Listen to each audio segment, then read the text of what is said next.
So this is crazy. Insane. Yeah. So, but not surprised. Yeah. So, right now, Twitch is going through something similar to what YouTube went through a couple of years ago with the adpocalypse. And for those that aren't aware, the adpocalypse is where a bunch of YouTubers, weren't getting paid. There was a bunch of issues with running ads and not making money on ad revenue. And Twitch is going through that right now. And this comes on the heels of the ADL, aka the Anti-Defamation League, putting in enormous amounts of pressure on Twitch. And this, we'll read this right here. This comes from Mario Newfall. Twitch bans Zionist as a slur under hate policy. Twitch announced it will now ban the use of the term Zionist when its use to attack or demean individuals based on their background or religious beliefs. The platform clarified that reference to Zionist or Zionism as a political movement, whether critical or supportive, remain allowed under its rules. Twitch says the change aims to prevent coded hate speech while preserving open discussion about political ideologies. Source, Twitch. So, and I want to read this one more time. It says the platform clarified that it references to Zionist or Zionism as a political movement, whether critical or supportive, remain allowed under its rules. Now, here's the problem with that, though. Who's going to dictate if it's being used in a political sense or in a derogatory sense? That, my friends, is $1 million question, right? It's going to be their team.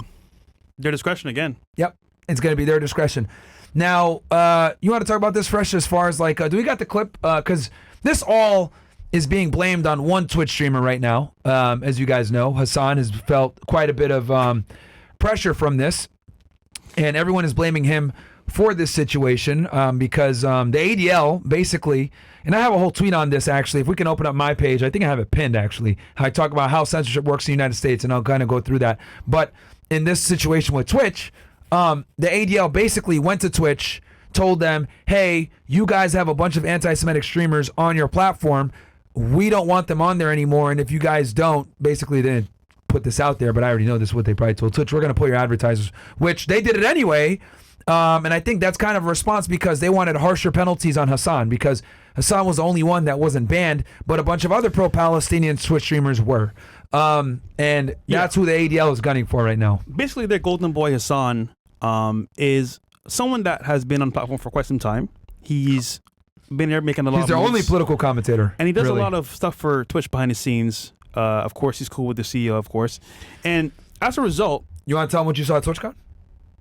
Yeah, well, I saw Hasan with the CEO, the streamers as well that were pretty big name. And, it's almost like if he's big bro with him. Like they're cool friends. They talk a lot. They're actually friends. And to me, it's like, at that point, you call the shots. I don't like this. I like this. And let's say you're a cause of an issue, you get less penalty because you're cool with the CEO.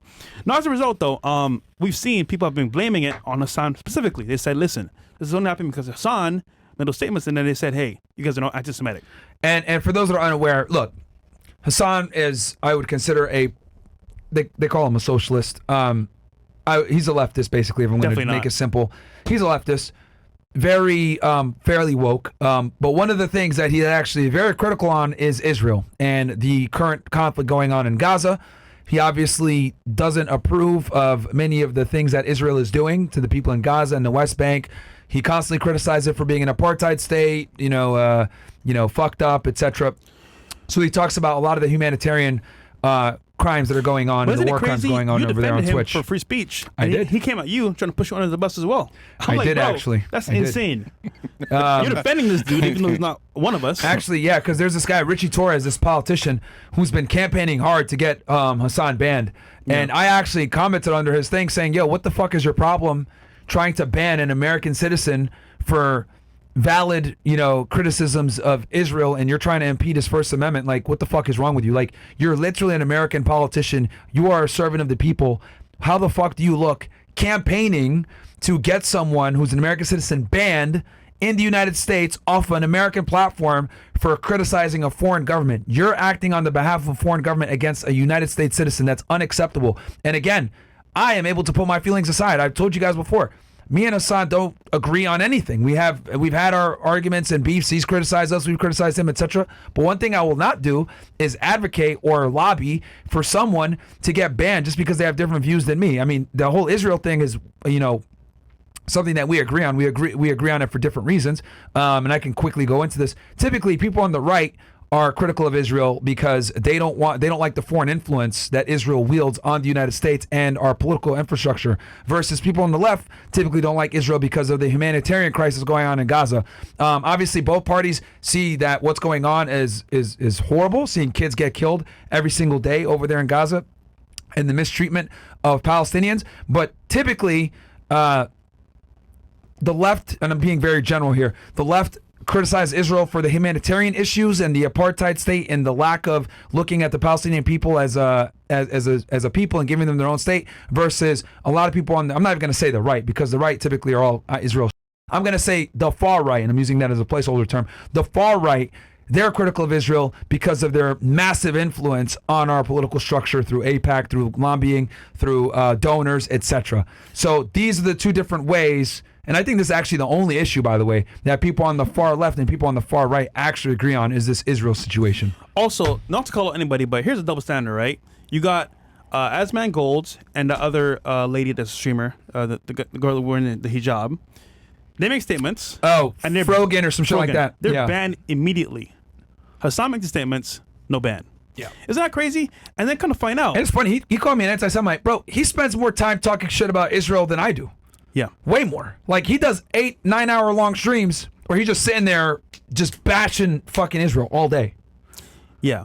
Well, that's why they hate him so much. Well, here's the issue though. When you don't, I guess, ban someone like that, guess what they do? They come after your sponsors, your ad companies. Yep. And then at that point, they lose money in a hole. I wrote a whole tweet about this, which I'm going to go through with you guys, by the way. What's the next step for Hasan? Because I don't know what they're going to do now. Because you lose a sponsorship. I think they're going to ban him. Money. They're not going to. I don't think so either. But at what cost though? Because now you got streamers that are making like maybe 10, 5K a month. Sorry, a day, making 2K less. A lot of the Twitch streamers are like calling for Hasan to get banned because they're pissed off that they're all kind of suffering. Like, a lot of them are saying, why do we even have political commentators on here? No more politics. Like, I remember dumbass Lacey was talking about, dude, I don't make money. Like, I don't even talk about politics, and I got like, I'm making like, he was complaining about making 10K. He was making 10K a day at one point, and now he's making 2K a day, and he's crying about that. Well, you got hold on, you got people like that Biden economy. K-Son, which is another streamer, losing all their money because of a flag in their bio. Yeah. Isn't that crazy? A flag in your bio, you lose everything. Yeah. He had an Iran flag because he's Iranian. Let's play this clip real quick. This is Osmond Gold. Or is it Osmond Gold or someone else? Okay, let's play the clip and we'll kind of react to it. Hasan clearly is like one of the biggest proponents of this. I would say he is the biggest proponent to a lot of the contention around the, quote, adpocalypse. He's the main reason why this is, like 90% of the examples that are being used are him. Like, or maybe not 90, it might be 80, 70%, but it's like the majority of all examples on the entire platform are all Hasan. So yeah, very clearly this is the reason why it's happening. Now, you can say that it's unfair, but that's fine. That's okay. But you can't say it's not happening or that's not the reason. Hasan clearly is like one of the biggest proponents of this. I would say he is the biggest proponent to okay. Was there any was there another clip? Didn't Destiny say something too? Or that's nothing to do with it? That's a whole different direction. Okay, then never mind. Then what about didn't Hasan respond to this? Did he respond? I don't think he did. We could find. I think there's like one more clip, Noble, if you could find it. So let me give some commentary on this. And this comes for some of you guys that are wondering. Osmond Gold went viral a couple of weeks ago, maybe a month ago, for saying that he doesn't care about the Palestinian people. He doesn't give a shit. They're genocidal. All this other shit. And he's more pro-Israel, right? And though I disagree with that stance, I actually defended him too. I said, look, and let me be explicitly clear about this. I don't advocate for the censorship of either one of them, whether it's Hasan or Osmond Gold. Obviously, one is pro-Israel, the other one is pro-Palestine. I don't think either of them should be silenced on their viewpoints, regardless of how much I might disagree or dislike some of the things that they say. Because I think for us to be able to have a good discussion, we need to bring all parties from different viewpoints to actually have a marketplace of ideas, right? We have obviously capitalism, a marketplace of labor and the ability to earn money. I think we need to also have a marketplace of ideas so that the best idea people can agree with and listen to all of it, right? And this is why platforms like Rumble and X are so goddamn important, because they allow free speech. That free speech allows conservative creators that typically are asymmetrically censored on these main platforms like a Twitch or a YouTuber, etc. They were able to kind of get their message out there. And what ends up happening? People go to these places and Trump wins in a landslide, right? Do I think Trump would have won without Rumble or X? It's possible, but I will tell you this, it wouldn't have been a fucking landslide like it was had it not been for X and Rumble, because X allowed conservative creators to finally put their thoughts on paper and be able to say what they want to say. Rumble allowed conservative creators to make the videos and allow people to kind of hear a different perspective, because whether people want to accept it or not, on YouTube and on Twitch, guys that lean right are absolutely censored at a higher rate than people on the left. This is a fucking fact. Even Elon Musk exposed this when he came over to Twitter and looked at the numbers, that conservative creators are systematically far more likely to be suppressed, and whether it's shadow banned, censored, etc., than left-wing creators are. It is what it is. And why is that? Because advertisers, right, tend to lean with more progressive trends, and progressive trends almost always screams left, which perfectly segues into what I was going to show now. Can we pull up my tweet here? I want to talk to you guys about how censorship works in the United States. You guys want to know a dirty secret? I'm going to expose how cancel culture works in America step by step. Bookmark this or share it with a friend, which, by the way, guys, we can put the link in the chat for y'all, because really this is something that a lot of people don't want y'all to know. Advertisers don't care where their ads play as long as they make money, okay? They only care once negative media coverage starts being applied to how they make money. This is where the Anti-Defamation League, ADL, and Media Matters come in. There are many more, but these are the two biggest. What are these organizations? The ADL and Media Matters are liberal media watchdog groups that claim to fight hate. This is how they conduct cancel culture. 1, they put advertisers and social media companies on blast by releasing media hit pieces, video and article, for running ads on videos of controversial creators. Most are right-wing, right? Or creators that don't align with certain narratives, right? For example, Media Matters will make an article saying XYZ creator is currently, Bills, you guys scroll down, is currently monetized on YouTube while spreading hate against XYZ people. 2, this will generate bad press for the advertisers and platform to create pressure. 3, once pressure is created, the ADL and Media Matters will then contact the social media company and advertisers to put them on notice that there is a creator monetized on their platform that spreads hate, or whatever else rhetoric you want to use. It could be spreading disinformation, like with COVID. It can be spreading hate on a certain group of people, whatever it is. 4, the advertisers fear the negative press, and the social media company fears the advertisers pulling out from said press, so both parties have to publicly censor the controversial creator in an effort to keep the money flowing. And when I say controversial creator, I use that kind of tongue-in-cheek here, because it's just anyone that doesn't align with certain mindsets, or narratives. This is how censorship works in America, and that is how they get around the First Amendment. A perfect example of this vicious cycle is what's currently happening at Twitch. The ADL is currently bullying Twitch and responsible for losing them billions of dollars despite Twitch complying and making stricter terms of service. As you guys see, Twitch went ahead and made Zionist a slur, which is absolutely ludicrous because it's a political terminology. It is not a protected class. Anyone can be a Zionist. It's not like, the thing is, when it comes to protected classes, guys, are typically a class of people that can't determine that they're in that class, right? So I'll give you guys an example, right? I'm black in Europe. Did I pick this? No. So if someone makes a joke on me, call me a sand nigga, technically that's a violation of a lot of things, because I didn't pick to be a.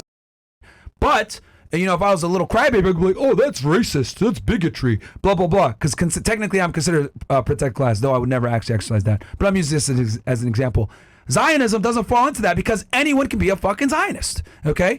A Zionist is simply someone that believes in the state of Israel. That can be a Muslim, that could be an Arab, that could be a Jew, that could be obviously an Israeli, that can be a white person, a black person, a Christian, hell, a Hindu. Anyone can be a fucking Zionist. So it is not a protected class, just like anyone can be a fat ass. Being a fat ass is not a protected class, okay? But the fact that Twitch labeled it a slur and is trying to put it in the same category as other protected classes lets you guys know one thing. These companies, ADL, Media Matters, etc., have an enormous amount of power. Why? Because they control the advertisers. Since they control the advertisers, they have their ear, they have influence, and what ends up happening is these companies, YouTube, Twitch, etc., are beholden to their advertisers. There's a reason why you can make an account for free on Twitch or YouTube or any of these platforms, Facebook, Instagram. The reason why is because it's paid for by advertisers, okay? When the product is free, you are the fucking customer. That's what it means. Okay, you're signing up for free But your ability to scroll and do all this other stuff, that's how they get paid, because they're selling ads on there, okay? So going back to the tweet real fast, can we go? Pull it back up. Okay, so for example, so they bully them for losing them billions of dollars despite Twitch complying and making stricter terms of service. So they did this whole Zionist thing for Twitch and for the ADL, and ADL still pulled their advertisers. And the reason why, a big reason why, is because I think they're going to continue to keep their foot on Twitch's neck until they ban Hasan. Because I saw a tweet from the ADL, which, by the way, all their shit is private. You can't comment because they get shit on so much.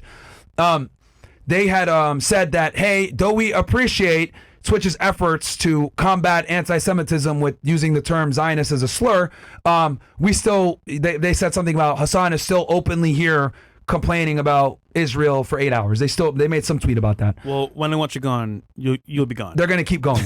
They're going to keep going.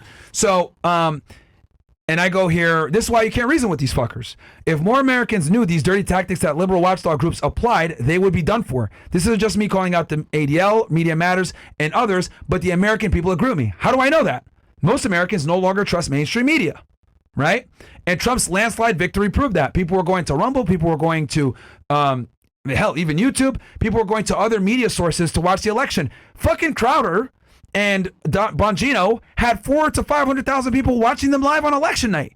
They beat out Fox News, CNN, MSNBC. They beat all the main stations, right? PBD as well. They beat all these guys out. So what does that tell you? That tells you that the people don't trust the mainstream media anymore. X is now the most downloaded news app, okay? So, and I say this because these watchdog groups like this have mainstream media by the balls, but they can't control independent creators on social media like they do with big networks. Fuck the ADL. Because the ADL and Media Matters absolutely control Fox, CNN, all these mainstream media things, because obviously they need advertisers, so they're going to do what these guys ask for. But the ADL and Media Matters can't control independent creators. And that's why they're going so hard with lobbying to get them canceled, etc. But the American people are tired of it, because they can see that a lot of the news that they get is fucking doctored, it's edited, it's put in a certain way to fit a narrative, and people have been catching on. Nobody's watching mainstream media news. The only demographic that mainstream media news captures nowadays, guys, is adults over 70 years old. That's what I was talking with Tim about this when I was up north, is that's who the mainstream media is capturing now. The most watched news channel on YouTube on that time slot is actually Timcast. He's beating out mainstream media. PBD beating out mainstream media, right? People are tired of the bullshit. They're absolutely tired of it. So fuck censorship and fuck Media Matters. All these lobby groups, fuck them. We should also talk about BlackRock if we're going to talk about censorship, because they're the ones who basically control all the purse strings. Yo, you want us to invest in your stock? You want us to put in billions in your company? Well, guess what? You have to have a board member for a certain minority position, or certain people who think they're boys or girls or whatever, I'm trying to know where on YouTube, bro. I'm trying. You have to look at BlackRock, and you have to look at all the main money, because they're the ones who basically throw the billions of dollars. They're the trillionaires. They throw the billions of dollars at the Apples, and that's why the Apples of the world and the Dells and all these companies have these liberal policies, because if they want that money, they got to get liberal. That's why they do things that's against their interests. It's like when Target went all LGBT and they lost hundreds of millions of dollars. It didn't matter, because they were getting the funding from BlackRock. Exactly. Yeah. ESG scores. Here's the problem, though. So, who just won in office? Trump, right? Yeah. And guys, that's how censorship works in the United States. So yeah. But what is Trump? Pro Israel. Yeah. So this is not going away. It's going to get actually worse. And actually, I would say this as well. It's not a bad thing. But here's the problem, though. These companies that are... Was that bad that he's pro-Israel? Yeah, it's not, because you have to be to do politics. You have to be. Okay. No one's going to be in politics without being pro-Israel. So, that being said, though, now, how do you avert this corruption or this censorship? Well, to be honest, they're getting paid from these companies, like, these sponsors. And to avert this, you have to either become the companies or outbeat them. But who's doing that? Nobody. So what do you do?